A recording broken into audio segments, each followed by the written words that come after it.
আজকের গল্প এক প্লেট বিরিয়ানি। কলমে স্বাগতা পাঠক।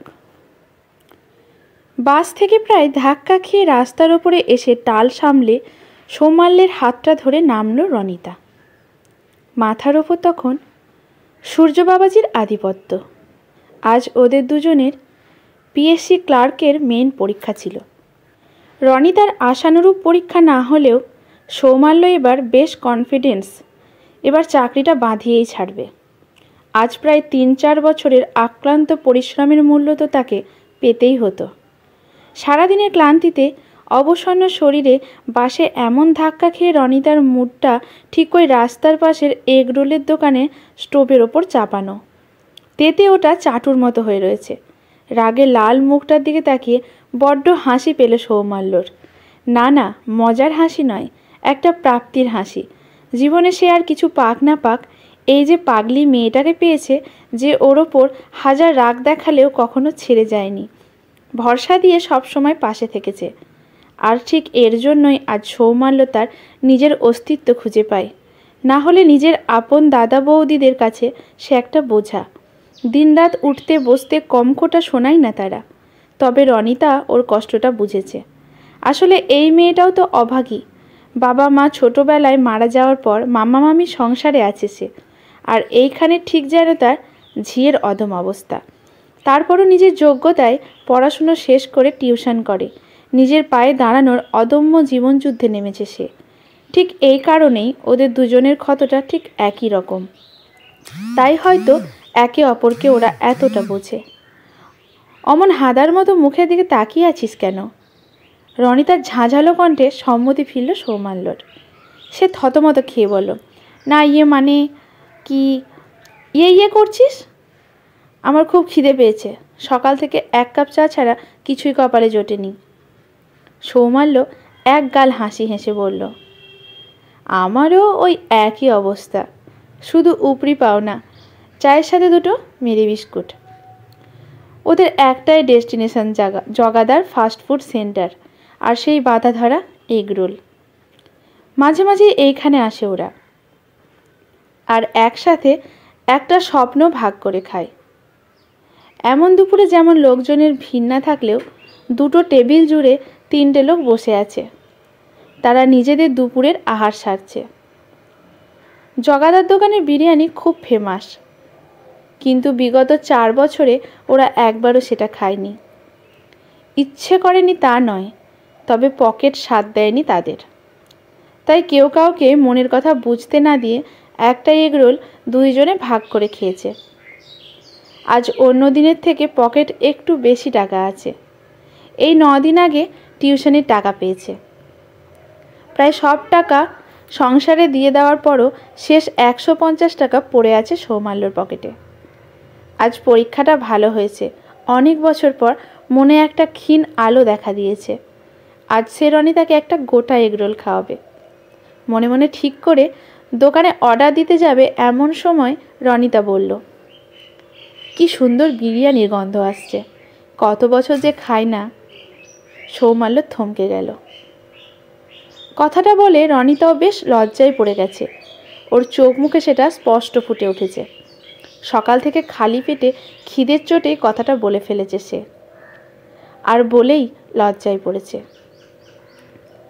কয়েক সেকেন্ডের মধ্যে নিজেকে সামলে নিয়ে বলল, জানিস তো সমু, এখন এই গন্ধটাই আমার গা গুলিয়ে ওঠে, ওই যে বিশেষ করে মিঠা আতরের গন্ধটা।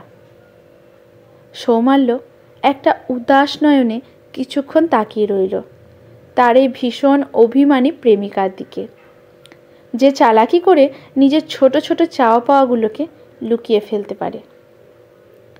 আজ এই 4 বছরের সম্পর্কে কিচ্ছু চায়নি মেয়েটা ওর কাছে, শুধু বলে গেছে, আমরা চাকরি পেলে আমাদের সব স্বপ্ন পূরণ করব একদিন, দেখিস সমু। মাঝে মাঝে 5 টাকার বাদাম ভাজা আর 25 টাকার একটা এগরোলের অর্ধেক খেয়েই ওদের সম্পর্কটা আজও অটুট। কিন্তু আজকাল 5 স্টার হোটেলে বসে আহামরি খাবার খেয়ে হাজার হাজার টাকার বিল উড়িয়ে দেওয়া মানুষগুলো একদিন আমাদের ঠিক আর একসাথে চলা যাচ্ছে না বলে ছেড়ে চলে যায় চিরতরে।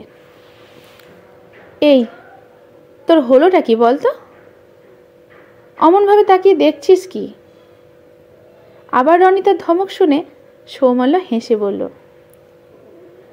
আরে সত্যি বলতে আমিও অনেক দিন খাই না, চল আজ বিরিয়ানি হয়ে যাক। মাথা খারাপ? এই খালি পেটে এখন যদি বিরিয়ানির এক বিন্দু আমার পেটে পড়ে, আমাকে হসপিটালে নিয়ে যেতে হবে। গ্যাস্ট্রিকের সমস্যা আমার, তুই জানিস না? বলেই দোকানের কাউন্টারে বসে থাকা জগাদাকে উদ্দেশ্য করে বলল, এই যে দাদা, লঙ্কা ছাড়া একটা এগরোল বলে দিন না। ওকে থামিয়ে এগরোলের অর্ডারটা ক্যান্সেল করে সৌমাল্য রনিতার হাত ধরে সাইডে টেনে এনে বলল, শোন, আজ আমার কাছে টাকা বেশি আছে, চল বিরিয়ানি খাই। না রে, তখন আমি আর কিছু বলতে হবে না, আমার এই রিকোয়েস্টটা অন্তত রাখ রনু। তারপর দুজনেই দোকানের সামনে রাখা খাবার চারটা দেখতে থাকে। খাবারের নামের পাশেই দাম দেওয়া, 1 প্লেট চিকেন বিরিয়ানি 130 টাকা। দামটা দেখে সৌমাল্য একটা শুকনো ঢোক গিলল।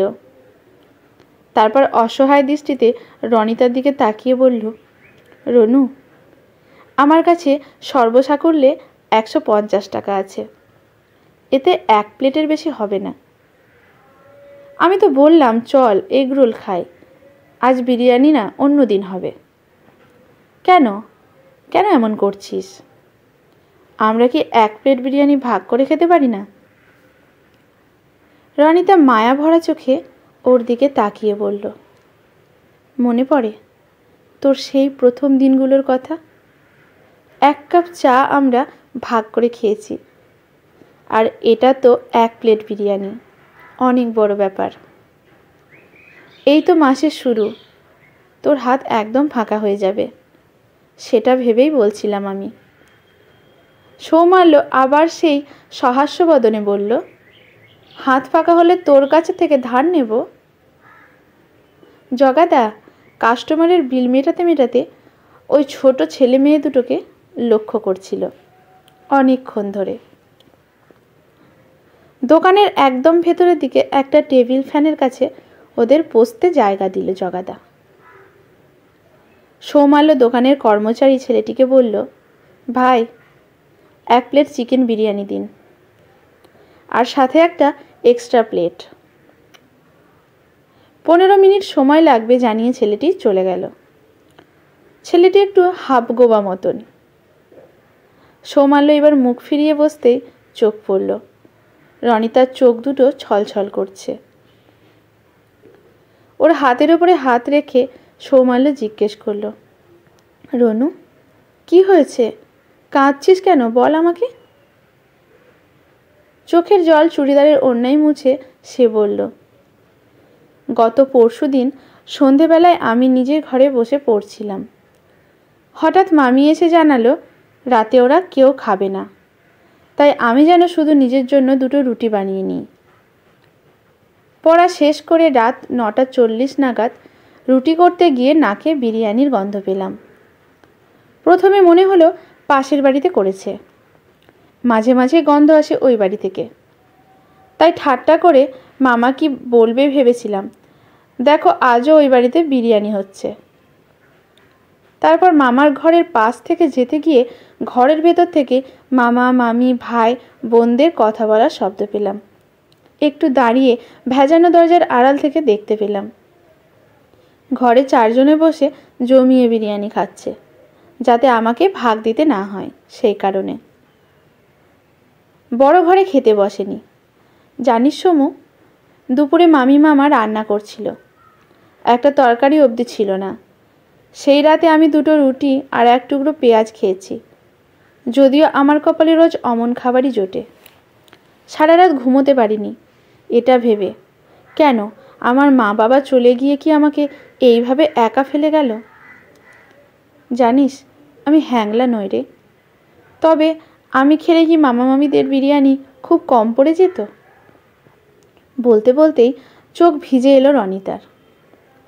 না, আজ আর কোনো সান্ত্বনা দেওয়ার ভাষা নেই সৌমাল্যর কাছে, কিন্তু সে মনে মনে পণ করল সে তার রনুকে পৃথিবীর সব সুখ এনে দেবে। সামনে রাখা গরম প্লেটের বিরিয়ানির থেকে ধোঁয়া উঠছে।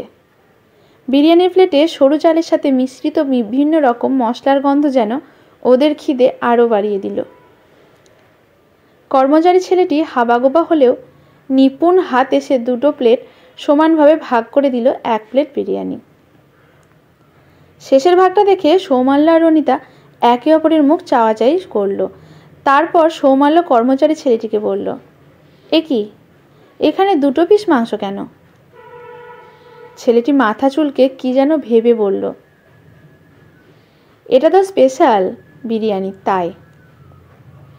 সৌমাল্য ব্যস্ত হয়ে বলল, না না, আমরা স্পেশাল বিরিয়ানি অর্ডার করিনি, ওটার দাম বেশি, আমরা 130 টাকার প্লেটটা দিতে বলেছিলাম।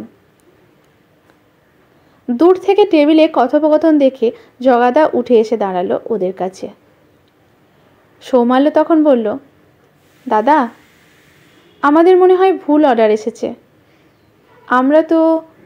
ওর কথা শেষ না হতেই জগাদা বলল, আরে ভাই, এটা তোমাদেরই অর্ডার করা প্লেট, আমাদের দোকানে এটাই স্পেশালিটি। ও একটা ফাঁকিবাজ কর্মচারী, কিচ্ছু জানে না বলেই কাজের ছেলেটিকে ধমক দিয়ে সরিয়ে সৌমাল্য আর রনিতার উদ্দেশ্যে বলল, তোমরা এবার শান্ত মনে খাও।